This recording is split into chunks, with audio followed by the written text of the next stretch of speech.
Hey, hey, hey, Sagittarius. Here we go. We're doing your Halloween special. Celeste Silver Cord here. As always, like this if this resonates for you. Check the description if you're interested in readings. All that good jazz. And yeah, what I'm doing today is I'm going to pull out some shadow cards for the shadow aspects that we're dealing with. Some earth magic to how we can counteract with some messages to correspond with those. And now we're doing 3 decks with 3 different layers, right? 3D, 4D, 5D. And yeah, it'll be that. It'll be the 3D, what's going on around your physical reality and how that is perceived. Then it will be the 4D, what's the thoughts, emotions, and everything surrounding that. And then the 5D, what is your higher selves trying to tell you about that timeline? There we go. Trying to find a good way of describing it. And I think I finally got it. Woohoo! Oh, excuse me. So I hope you guys are doing well. I'm a Sag moon. Yeah, so it's been kind of heavy lately. Thanks to a lot of been going on astrologically and all the retrogrades and that, and they're all getting ready to come out. Now that everything's been going really slow, and as the planets start to, I say it's like going really slow, but it feels like everything's moving really slow. Everything's still really moving at the same pace it always has. It's just the contrast, right? It's just the contrast. It's the perception of it. The other planets are so far away, and we're in line with them to a point now where it just seems like they're moving so slow. But really, everybody's moving the same speed. Time is still moving at the same pace it always has. But that's what leads to that antsy feeling. And it's also, especially with Mars and Mercury, it's the pressure of the 2 planets, you know. You got Mercury on one side that's passing us. You got Mars on the other side that we're passing. So it's like this, and we're in the middle just being with all that pressure. And yeah. So things could feel pretty heavy right now for a lot of people, for sure. But it really depends. I say retrogrades and things of that nature only are pressure cookers to those who have had things in the pressure cooker pot. They're done cooking. It's time to pop the top on them. You know, and if you've been doing the inner work, you've been slowly releasing the pressure, so it shouldn't be such a powder keg. You only hit powder kegs if you've not been doing the work. Which is why I say that I am not a buddy, fluffy reader. I am here to help people face their shadow aspects. I will not hide them from you. I will be honest about it. All right. So it's been kind of a grab bag for you guys, right?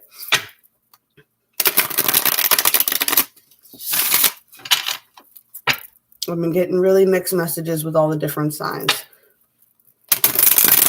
Scorpio just had a pretty good reading, actually. You know, but of course I'm pulling shadow cards, so we'll pull up some shadow aspects.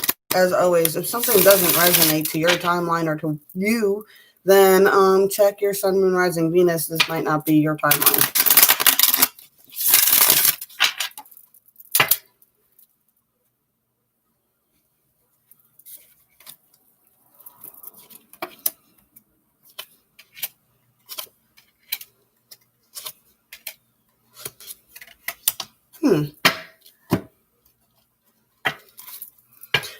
I like to read from the top down and then I go back up. So yeah, I know. Anticipation.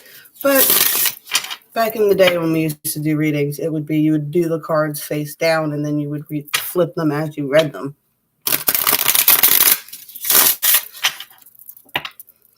Back when I first started, and I still used to use the Celtic cross,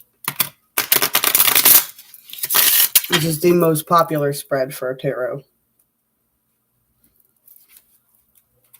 Which is funny because I don't understand why I only see a handful of YouTube readers that actually use the Celtic cross.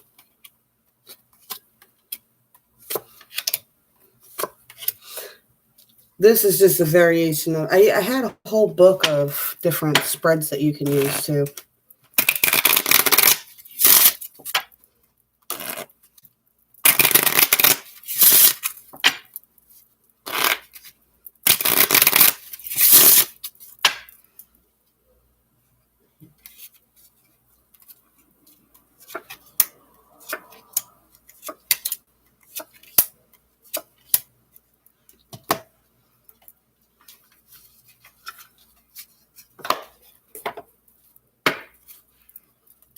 The bottom line here is very similar to another spread that I did earlier or yesterday.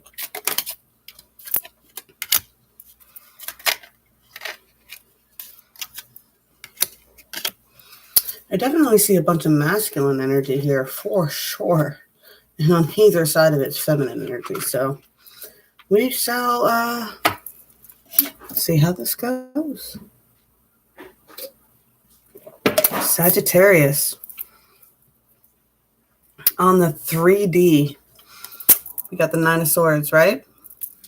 Nine of Swords, the King of Cups.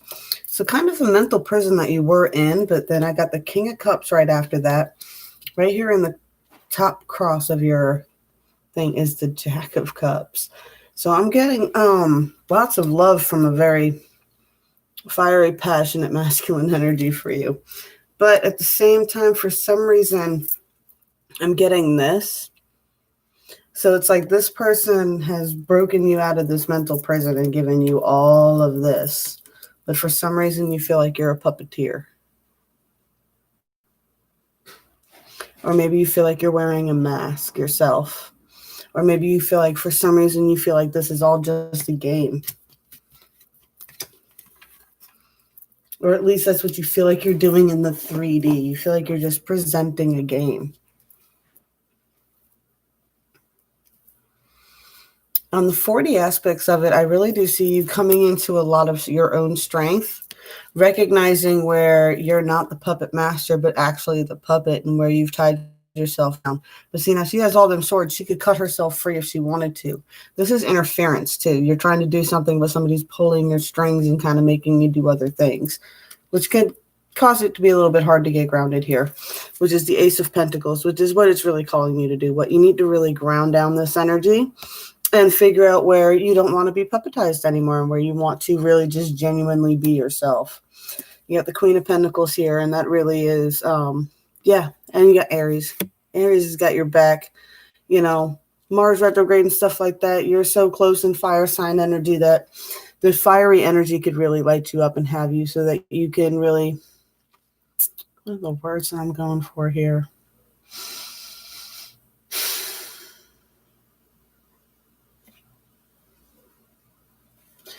The Queen of Pentacles is the Queen of Earth, right? So that's all about emotions and intuition and knowing. Say that because it's the Earth is the divine feminine energy, and this is the Queen of Pentacles. So it's Queen of Earth, the divine feminine energy, that intuition that comes from, womanly instincts. I try to say that, but you know how it goes back and forth, right? So this is about trying to ground that down into the 3D physical reality, what your strength, your beliefs can be brought into it. I do see the Seven of Cups, though. Now, in this deck, interesting enough, there's no cups. It's just the two of them swimming amongst the cups. So this is, stop worrying about all these offers all around you.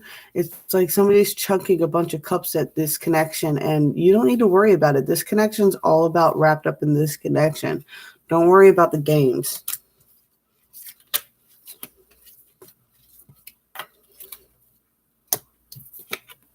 You got your card here. Okay.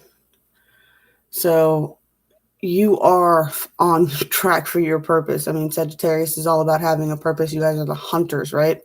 So you are on track for your purpose. You have taken a leap of faith. You are moving on to new things. I do see a bit of rock to the Ten of Cups here is reversed. So there's a bit of some reason there's the underlying energies of feeling like this is all just a game is what's causing this kind of to your Ten of Cups energy. It's like, what I'm doing everything that I'm supposed to be doing. I'm having a good time, but it's just like, it's not what I thought it was. It feels fake. It feels casted. It feels, not Ten of Cuppies. But you do have the Knight of Cups here. So I do see energies coming in to try and liven it back up. To try, I do see someone coming in trying to help you feel 10 of cuppy again. Try to, they're going to try and come in with love to show you that it's not just a game for them too. It is real for them too.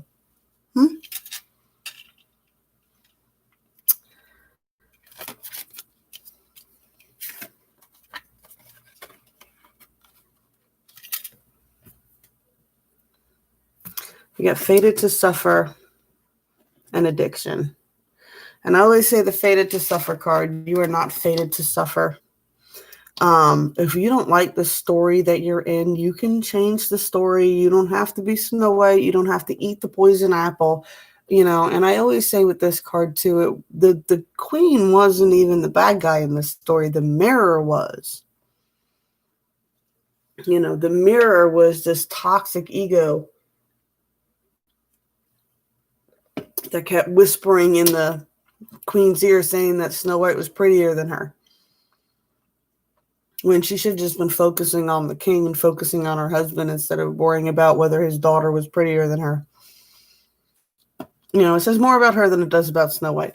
And Snow White, you can choose to be naive, and you can choose to take the bait and be baited into things by snarly old people that have their own opinions. You can choose to be baited into that, or you can say, no, I don't want your apples. All right. I got the addiction card here, and this is just be careful what you're indulging in. I say the addictions come in with anything that's making you procrastinate from what you want to do, and anything can be an addiction. Anything can be an addiction. Anything can be an addiction. Anything that keeps you from doing what you need to do, even crafting or things like that, or things that you think you're doing as like, oh, self-love, I'm going to craft. If you're doing that to avoid doing dishes or cleaning up your house, that can become an addiction, unless it's like your job. And if it's your job, then you should be setting solid times for when you're doing that. I'm going to craft for an hour or do this for an hour, and then I will go on to doing something else. All right. Love and compassion is your cards here. And this is just saying, give yourself the same love and compassion that you give others. Okay. If you've bitten poison apples before, forgive yourself for that. Forgive yourself for not knowing better before you knew better, okay? You're allowed to forgive yourself for that. Island of Solitude, practice enjoying your alone time. Find ways to mindfully make every moment a little bit more exciting. One of my favorite things that just popped in my head, it was Pippi Longstockings. She was an old movie with a little girl who lived on her own. This is pre-DSS times, I guess, because she just lived on her own. And these other kids would go over and play, and she was still cleaning her house and things, but she would do things like she would tie scrub brushes to her feet, and she made it a big game. That's ways you can make mundane things that you're stuck doing alone a little bit more entertaining.